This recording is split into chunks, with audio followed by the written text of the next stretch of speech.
péché. Ma'asi masher lo ya'asu asita imadi. Ce sont des choses qui ne se font pas que tu as fait avec moi. C'est-à-dire, la récrimination vient de la part d'Avimelech. Il reproche à Abraham son comportement. C'est-à-dire quoi le comportement d'Abraham? D'avoir caché que Sarah était sa femme. Ça? Qu'est-ce que répond Abraham à ça?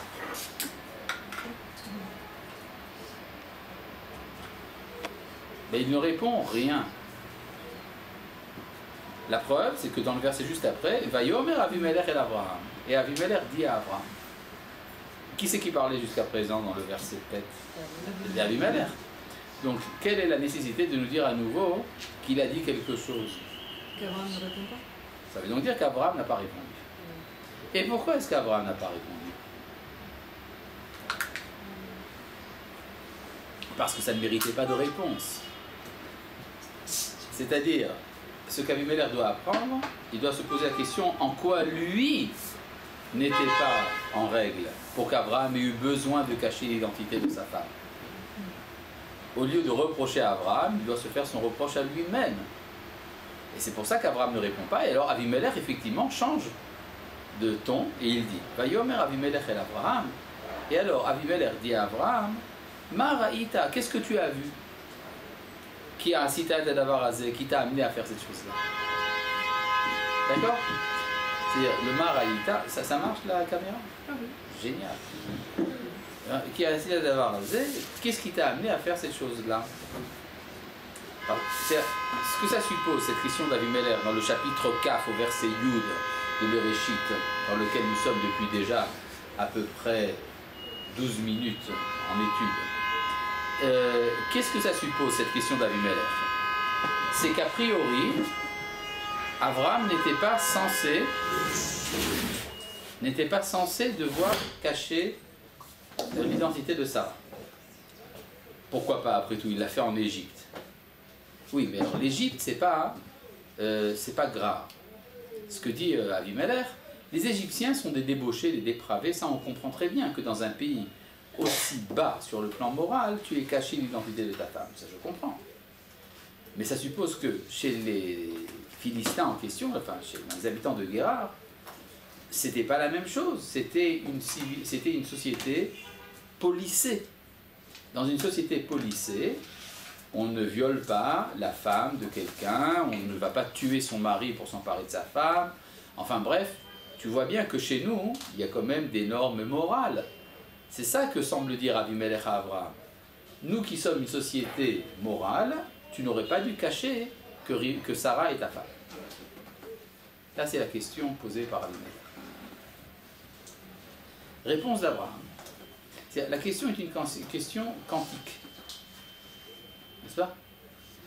Il y avait un Allemand du nom de Immanuel Kant, vous avez entendu parler de lui certainement, qui a déclaré que la morale était un impératif catégorique de la raison. C'est-à-dire, si on est une société qui est mue par l'intellect, par la recherche de la vérité, la raison impose ce qu'on appelle l'impératif moral. Quel que soit d'ailleurs ce que l'on pense de l'existence de Dieu ou de sa non-existence. C'est-à-dire c'est la raison qui oblige à la morale, non pas l'existence de Dieu qui impose la morale. Même donc s'il n'y a pas une référence absolue. La conclusion de Kant était donc que, étant donné que lui est le plus grand philosophe du monde, c'est pas pour rien qu'il est le plus grand philosophe du monde, parce qu'il fait partie certainement d'une nation qui encourage la philosophie. Donc c'est les Allemands qui sont le sommet de la philosophie humaine, et par conséquent la société allemande sera la société la plus morale du monde, comme cela a été démontré. Ah. Mais en tout cas, ça a pris quand même 2 siècles. Ça a écrit 2 siècles pour qu'il y ait un démenti à cette affirmation kantienne. C'est exactement la question que pose Avimelech. Il dit, mais enfin, nous sommes une société morale. Pourquoi est-ce que tu as dû te comporter comme si nous étions des brigands? Réponse d'Abraham, Vayomer Abraham. Et Abraham répondit, qui a marti, car je me suis dit, Rak en yirat Elohim bamakom hazeh. La seule chose qui manque, c'est la crainte de Dieu dans ce lieu. Varaguni al-Dvarishti, alors on me tuera à cause de ma femme. C'est-à-dire quoi? Il n'y a que la crainte de Dieu qui manque, il y a tout chez vous, sauf une seule chose. La référence ultime de la morale n'est pas Dieu.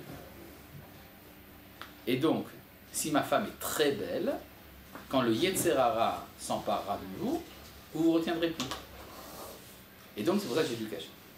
C'est donc une critique du kantisme 3400 ans avant l'heure. D'accord? C'est ça l'interprétation que donne le Malbim de ce texte. Oui? Pourquoi il parle que de la... Je comprends que dans le contexte, ça soit la crainte, mais il ne manque pas que la crainte, il manque aussi la mort de Dieu. La crainte, c'est le dernier rempart contre le Yetzer Hara. C'est-à-dire on peut ne pas avoir l'amour, mais on reste avec la crainte.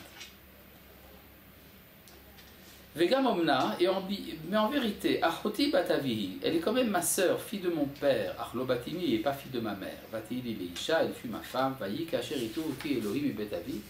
Et ce fut lorsque Elohim m'ont déplacé de la maison de mon père, Vaomar là, que je lui dis, Zechazder Hacher Taasi, il m'a dit, la bonté que je te demande de faire avec moi, El Kol Amakom Asher Navo Shama Ibrili Achihu, dans tout lieu où nous arriverons, dit, c'est mon frère.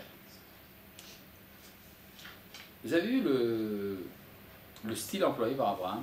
It'o oti Elohim. C'est un verbe, it'o, ils m'ont déplacé, c'est un verbe au pluriel et pas au singulier. C'est-à-dire qu'Abraham emploie un langage polythéiste. Incroyable quand même. Alors qu'Abraham est le premier, enfin on lui attribue la primauté du monothéisme, quand il parle avec Abimelech, il emploie un langage polythéiste. Je reprends le verset depuis le début. Vayi kasher itro oti Elohim betavi. Ce fut lorsque les Elohim m'ont déplacé de la maison de mon père. Bah alors il parle d'Avodazara, c'est bon. Ah, alors on peut dire à cause des Elohim, à cause des idoles, à cause des dieux, des goïms, j'ai dû quitter la maison de mon père. Ça, c'est une interprétation possible. Il y en a d'autres qui disent, ça c'est ce que dit Onkelos, d'autres disent, c'est lorsque les puissants m'ont fait partir de la maison de mon père. Mais ça peut vouloir dire également Dieu lui-même. Parfois, on emploie le pluriel, c'est un pluriel de majesté. Comme par exemple, on dit pour Yaakov que Alouz, Niglou et là va Elohim. Se sont révélés à lui les Elohim. D'accord? Donc ça peut peut-être passer. À moins que ça ne veuille dire autre chose. C'est que Abraham s'en fiche pas mal de savoir dans quel langage il parle avec Abimelech. C'est-à-dire que la nouveauté qu'ajoute Abraham dans le monde, ce n'est pas le monothéisme. C'est vrai qu'Abraham était monothéiste. C'est vrai que selon la tradition orale, il a lutté contre les idoles et qu'il a brisé les idoles. Mais tout cela n'est pas mentionné dans la Torah. La Torah parle d'Abraham essentiellement comme le fondateur d'une nation. Et accessoirement comme monothéiste. Vous avez compris? C'est très important. Alors que Avimelech, justement, c'est lui qui parle dans un langage tout à fait monothéiste. Vaikar Avimelech, Tsonu Bakar, Vavadim Ushfachot, et donc Avimelech donne des cadeaux à Abraham, il donne de l'argent à Sarah, Abraham prie, dans le verset Yudzaïn, Vaïtpalel Abraham et la Elohim, Abraham prie à Dieu, et alors toute la maison d'Avimelech est guérie. Et regardez au verset Yudzaïn, c'est très important, Vaïtpalel Abraham et la Elohim, Abraham prie à Dieu, Vaïrpa Elohim et Avimelech. Et Elohim guérit Avimelech. Ve'etishto ve'amrotav, ainsi que sa femme et ses servantes, Vaïeledou, et elles enfantèrent. Pourquoi? C'est un chidouche qu'elles ont enfanté. Parce que Dieu avait arrêté toute matrice dans la maison d'Avimelech, Alvar, Sarah et Chet Abraham, à cause de Sarah, femme d'Abraham. C'est-à-dire que toute la maison d'Avimelech était devenue stérile. Et donc, grâce à la prière d'Abraham, toute la maisonnée d'Avimelech devient féconde. Qu'est-ce qui se passe juste après? Sarah aussi le devient. Vachem pakad et Sarah, et alors Dieu visita Sarah. Kacher Amar, comme il l'avait annoncé. Vayas Hashem de Sarah, Kacher Diber, et Dieu fit à Sarah comme il avait promis. C'est-à-dire, il y a dans l'enseignement oral, on dit Harbe akarot lifkedu ima, de nombreuses femmes stériles ont été exaucées avec elle, C'est marqué ça? dans le Midrash. Pourquoi? Eh bien parce qu'un événement de la dimension de la fécondité de Sarah, c'est un événement universel. Il s'agit ici de fonder le peuple d'Israël, qui a pour mission la rédemption du monde entier, et par conséquent, ça ne peut se faire que de manière universelle. De même que par exemple, lorsque l'État d'Israël a été fondé en 1948, eh bien la même année, l'Empire britannique s'est effondré, et des dizaines de pays ont retrouvé leur indépendance, y compris l'Empire indien. Selon le grand principe, Arbe Akarot Nifridu Ima. De nombreuses stériles ont été fécondées en même temps qu'elles. D'accord? De même que par exemple, on dit que lors du passage de la mer Rouge, eh bien, toutes les mers du monde se sont ouvertes. Et même l'eau qu'il y avait dans un verre s'est coupée en deux. D'accord? Je ne sais pas si ça a été réellement comme ça, mais ça veut dire quelque chose. Ça veut dire que c'est un événement qui appartient à tout le monde. D'accord? Vachem Pakad et Tzara. Comment est-ce que Dieu est appelé dans le verset Aleph? Chapitre Kaf Aleph, verset Aleph? Non, pas du tout. Va, Yudke Vavke. Va, Dona, Pakad et Tzara. C'est quoi le va qui vient avant Hachem? Et après, nous avons vu ça plusieurs fois dans le Midrash. Il s'agit de Hu Uvet Dino, lui et son tribunal. C'est-à-dire que la naissance d'Yitzhak se décide par un arrêt du tribunal d'en haut. C'est-à-dire c'est la Midat Adin, c'est toujours la rigueur. C'est l'enseignement de la Midat Adin à Abraham qui apparaît ici. Va Hashem. Comme pour Sodome, on avait vu que c'était Va Hashem qui avait détruit Sodome. C'est quoi exactement le tribunal céleste? C'était Hu Uvet Dino, lui et son Beddin. Oui, mais c'est Hachem et qui encore? Bah, son tribunal, sa Midat Adin. C'est qui? C'est des anges? Ah, c'est des anges, oui. Quand on arrive en haut, voilà, on rencontre sur une table 3 anges qui sont tournés vers des énormes grimoires. C'est quoi ces livres que vous avez là-bas? C'est la liste de tes actions. Hein. Et le deuxième livre là qu'il y a, c'est le livre des conséquences. Hein. Tu as fait la shonara, tu as dit du mal de ta voisine de classe. Hein. 5 minutes au four numéro 4.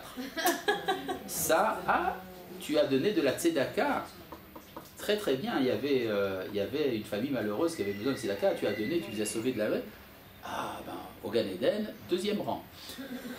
Fauteuil numéro 18. Très bien. Et puis alors, après on fait un compte rendu, ça, on équilibre, et ça devient le devenir de.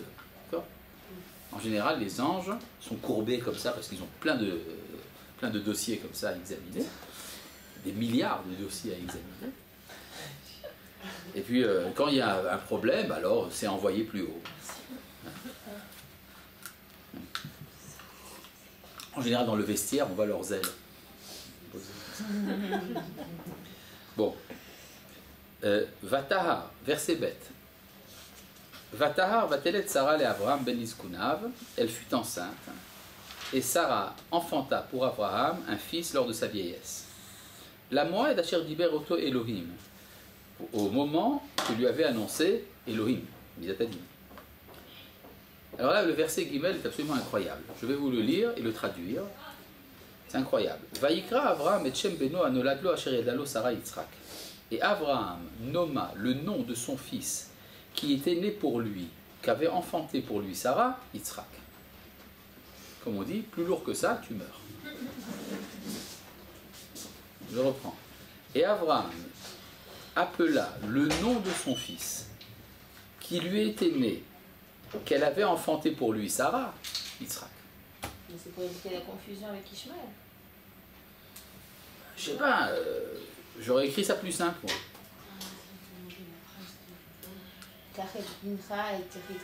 Là aussi, la question se posera là-bas. En fait, il faut lire ça comme ça. Je reprends, regardez bien le texte en hébreu parce que ça porte à conséquence. Vayikra Abraham, et Abraham appela, et Shem beno, Shem son fils. Qui est donc le fils d'Abraham? Je reprends le texte. Shem. D'accord? Le texte dit une chose, vous dites autre chose. Ah non, mais oui. Donc, et Shem Benoah, il appela Shem son fils. Si le fils c'est Shem, donc qui est le père? Noir. Noach. C'est-à-dire qu'Abraham, en fait, est une réplique de Noach qui a enfanté Shem, mais ça n'a pas vraiment bien marché. Alors on reprend. Et alors cette fois-ci, il va nommer Shem son fils, mais il ne va pas l'appeler Shem comme quand il était Noach. Il va l'appeler maintenant Yitzhak, quand c'est Sarah qui l'enfante. D'ailleurs, vous avez ici une allusion à la doctrine du Gilgul, la métempsychose. D'accord? Comme quoi on revient ici plusieurs fois sur Terre, et bien voilà, c'est écrit en toutes lettres. Donc si vous voulez, il y aurait dans les trois Avot une réplique d'une tentative historique qui était Noach, Shem et après Ever, ça donnait Abraham, Yitzhak et Jacob. C'est comme ça qu'on apprend qu'il y a des Gilgul. Non, c'est pas de là qu'on apprend. Si on le savait que de là, ça serait un peu ténu. D'accord? D'accord. En français, c'est réincarnation, c'est ça? La réincarnation ou la métempsychose. Ça dépend. Métempsychose. Métempsychose. M-E-T-E-M-P-S. Y-C-H-O-S-E. C'est moi, j'ai compris. Merci. Métempsychose. Ça vient du mot psyché qui veut dire l'âme en grec. Métempsychose, c'est-à-dire la transmigration des âmes. D'accord? Ça s'appelle dans l'hindouisme samsara. Samsara. Ça n'a rien à voir avec le nom Shem et Sarah, mais ça s'appelle samsara. Bon. Ralph, Ouais. juste avant le verset que vous venez de lire, Oui. ça finit par Elohim en fait, Oui. avec le précis que Dieu l'avait promis. Pourquoi c'est Elohim? Parce que C'est Midatadine. ça n'a rien de. Enfin, Elohim en fait, c'est tout ce qui est naturel et là Oui. ça. A La rien à nature, c'est faire. Midatadine.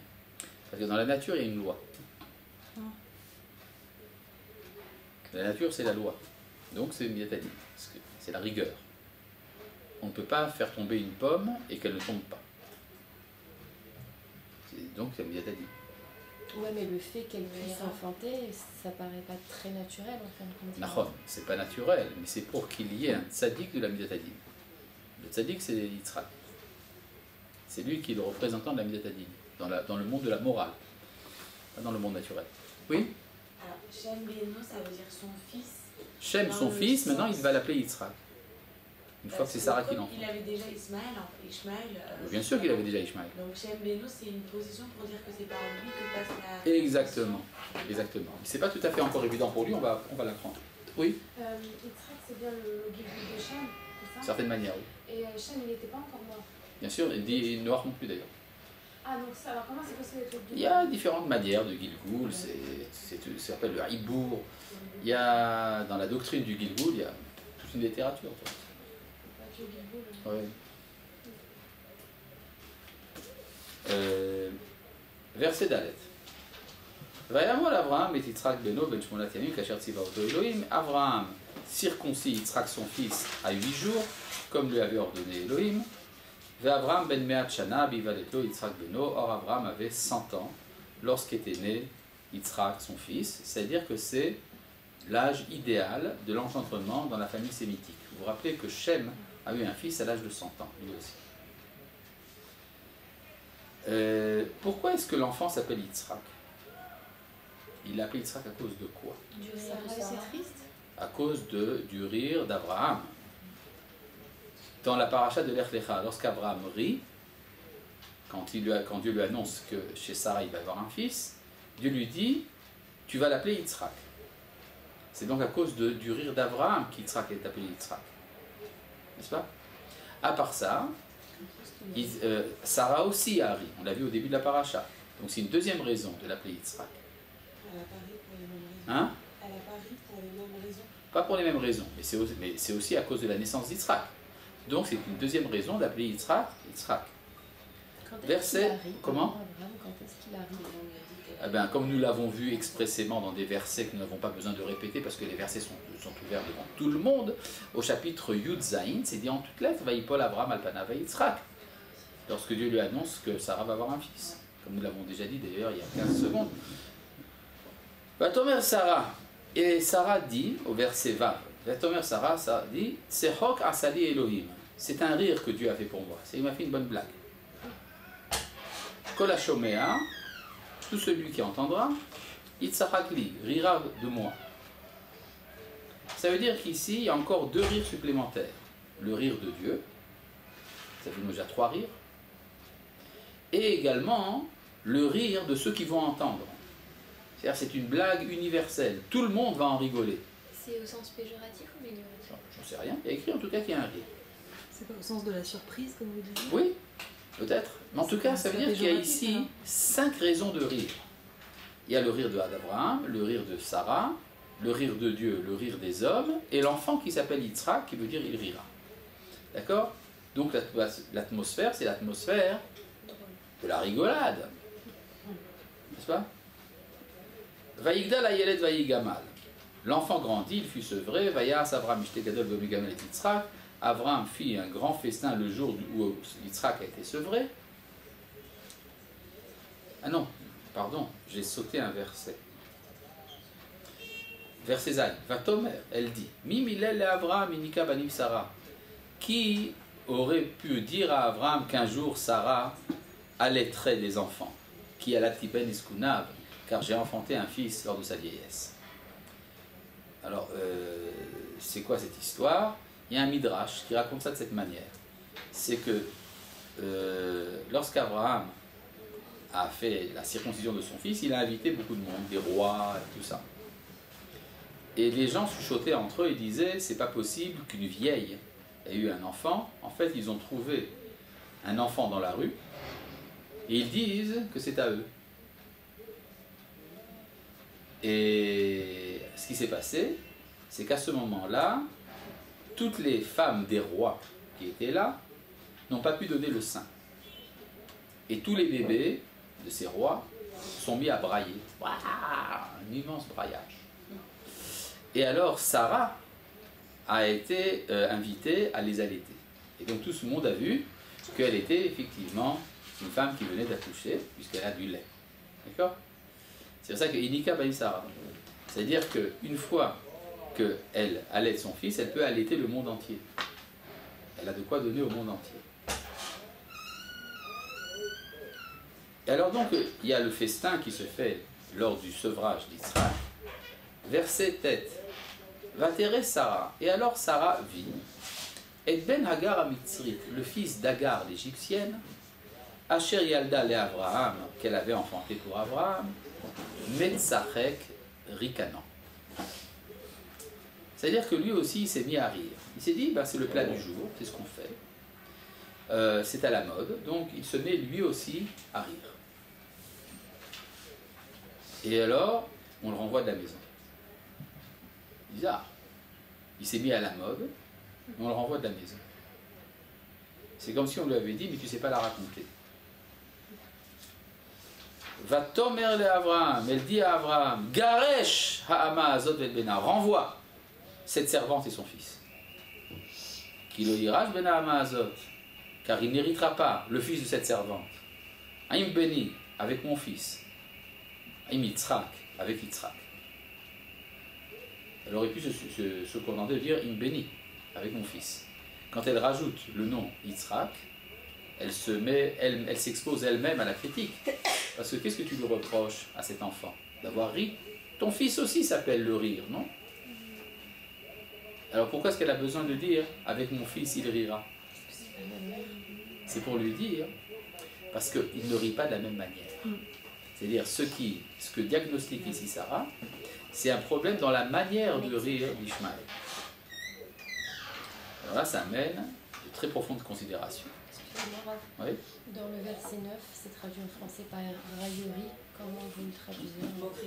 Moquerie, ricaner, il y a beaucoup de manières de traduire le mot Metzarek. En tout cas, la racine grammaticale, c'est la même que Yitzhak, Tzadik, Red, Kouf. Maintenant, il y a ici deux différences entre Yitzhak et Metzarek.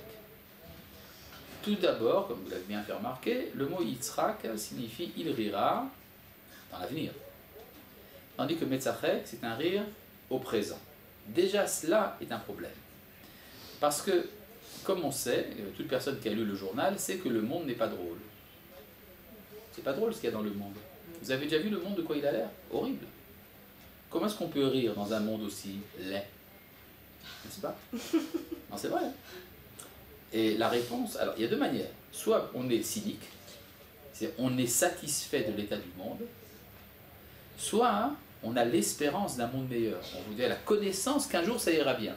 Qu'on dit donc Yitzhak, c'est le rire dans l'avenir. Selon le principe, rira bien. Qui rira le dernier? C'est-à-dire, on rit à la fin. Et comme on sait qu'à la fin, ça sera drôle, alors on peut rire déjà maintenant. Mais c'est parce qu'il y a une pulsion, une tension vers l'avenir. Tandis que dans le rire au présent, il y a une sorte de méchanceté, le fait d'être satisfait de l'état du monde. C'est la raison pour laquelle il y a une deuxième différence également dans le binyan. Vous savez ce que c'est qu'un binyan en grammaire? Il y a 7 formes grammaticales pour les verbes. Alors, il y a le kal, ou parle, et le pi'el. Pi'el, c'est le renforcement, insister. Shavar, c'est cassé. Shibber, c'est briser violemment. D'accord? Donc, tzahak, tzirek. Mais tzahak est ici un pi'el. Ça veut dire qu'il y a un renforcement, un renforcement exagéré du rire. Exagération. C'est-à-dire qu'il y a quelque chose dans la manière de rire d'Ishmaël qui est disqualifiable. Il y avait un des descendants d'Ishmaël qui s'appelait Gamal Abdul Nasser, vous avez peut-être entendu parler, qui était président d'Égypte, de la République égyptienne unie, arabe unie, c'est-à-dire l'Égypte. Et en 1956, Nasser a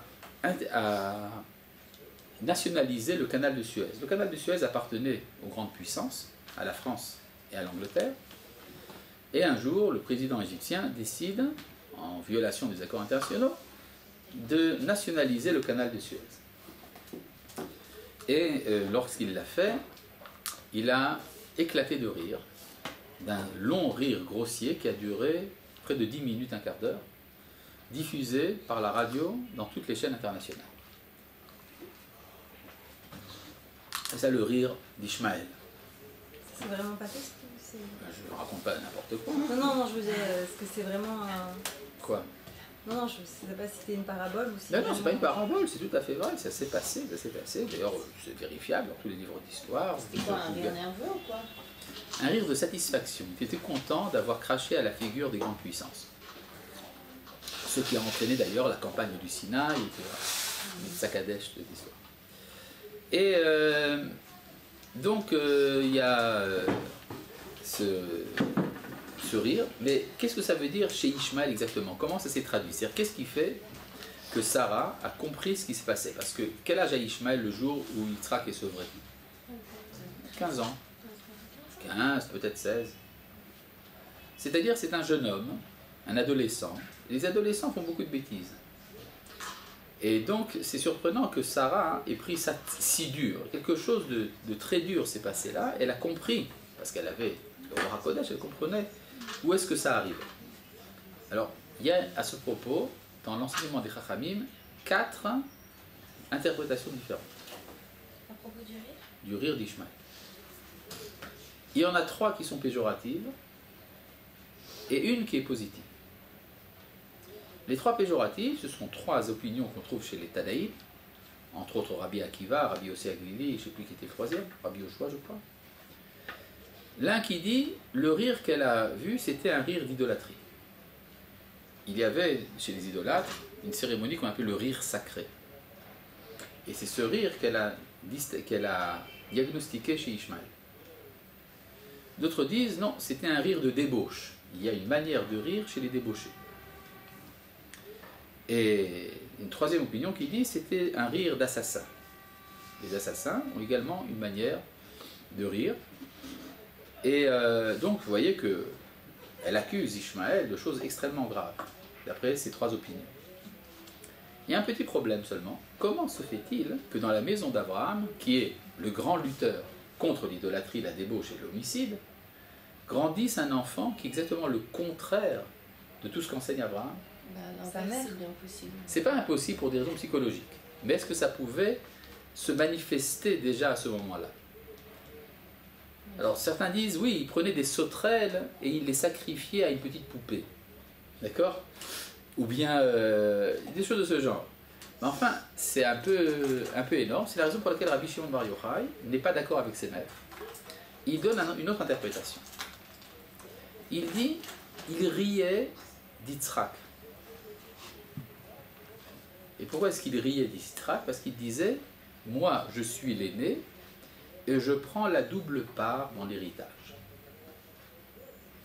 Et la raison, et la preuve qu'amène Rabbi Shimon Bar Yochai, c'est ce que dit Sarah. Elle dit, renvoie-le parce qu'il n'héritera pas avec mon fils. Ça veut donc dire que c'était ça le sujet du discours.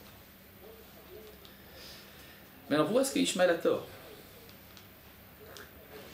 Parce qu'il n'est pas fils de la, il n'est pas le fils de la légitime, il est le fils de la servante. Comme il est le fils de la servante, il n'hérite pas. Mais c'est pas si simple que ça. Parce que selon les lois de l'Antiquité, que nous connaissons dans les lois de Hammurabi, les lois de Nuzhu, il y avait une règle qui est que si une femme n'a pas d'enfant, elle peut donner sa servante à son mari pour avoir un enfant, et la règle qui était en vigueur dans les lois antiques, c'était que si la femme n'a pas d'enfant, alors c'est le fils de la servante qui hérite.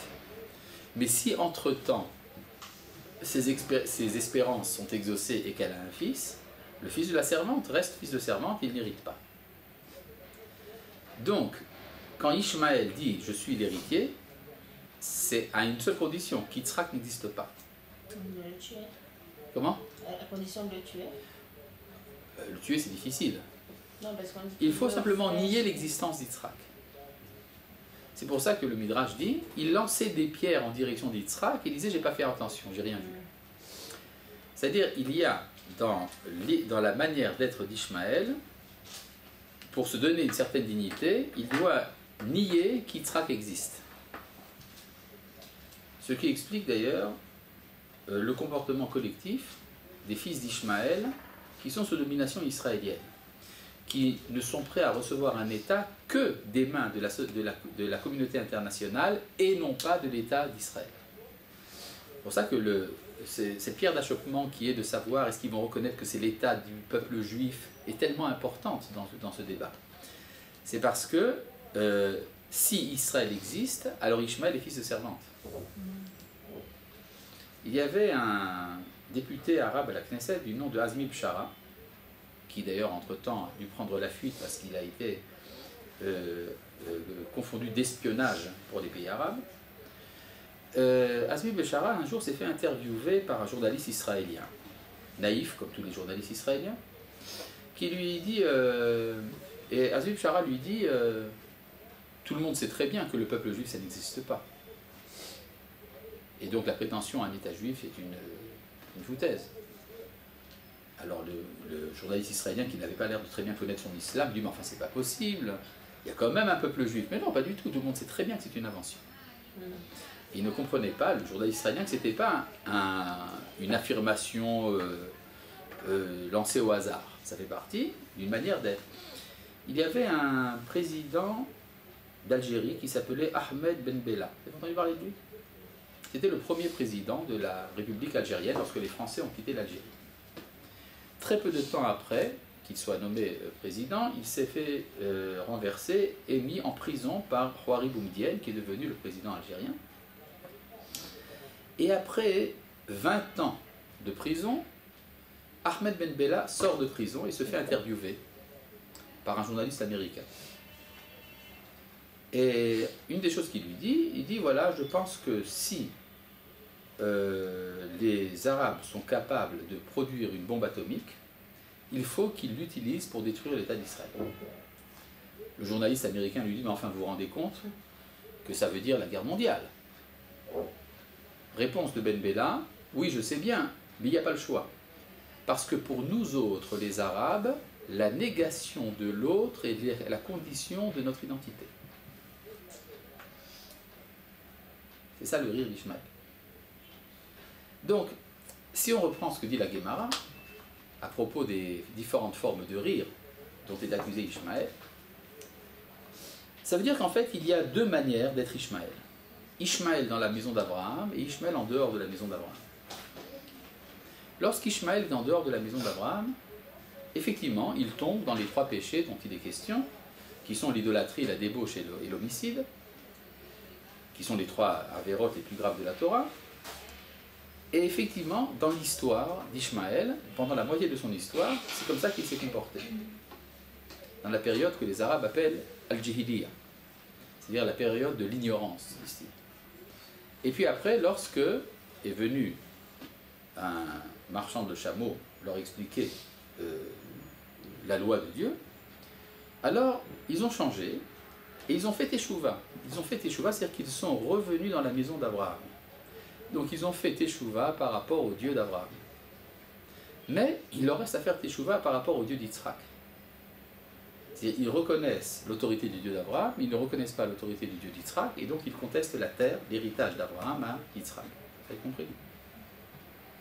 Tout cela est écrit ici dans les quelques mots que dit Sarah à Abraham. Vous avez dit qu'il y avait une explication qui était positive. Oui, c'est la deuxième. Qui veut l'héritage positif, c'est relatif. Ah. C'est-à-dire, c'est relativement. Sur le plan moral, c'est moins grave. Okay. Et... Il est nommé dans le Coran, Yitzhak ou pas? Oui, je crois qu'ils ont. En tout cas, enfin, ils sont au Coran. Regardez. C'est quoi pour eux, c'est le servant? Non. Yitzhak, c'est un des fils d'Abraham, c'est un prophète. Ah oui, quand même. Regardez au verset You. Que dit Sarah à Abraham? Vatomer le Abraham, elle dit à Abraham, Garesh Ha'ama Azot vet Bena. Renvoie cette servante et son fils. Le fils en question, c'est le fils de la servante, mais c'est également, il a un père, je crois. Il n'est pas fils d'Abraham par hasard. D'accord? Elle dit renvoie cette servante et son fils, comme si le fils n'était pas véritablement fils d'Abraham.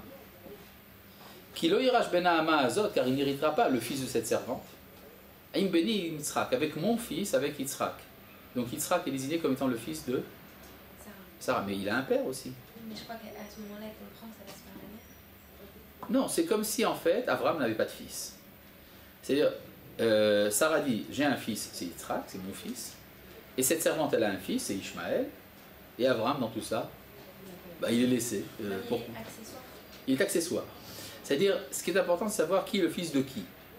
Alors, Yitzhak, c'est le fils de Sarah, Ishmaël, c'est le fils de Hagar. Puis Abraham, c'est à lui de décider qui est son fils.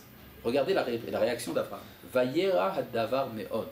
La chose fut très mauvaise. Ve'ene Abraham aux yeux d'Abraham.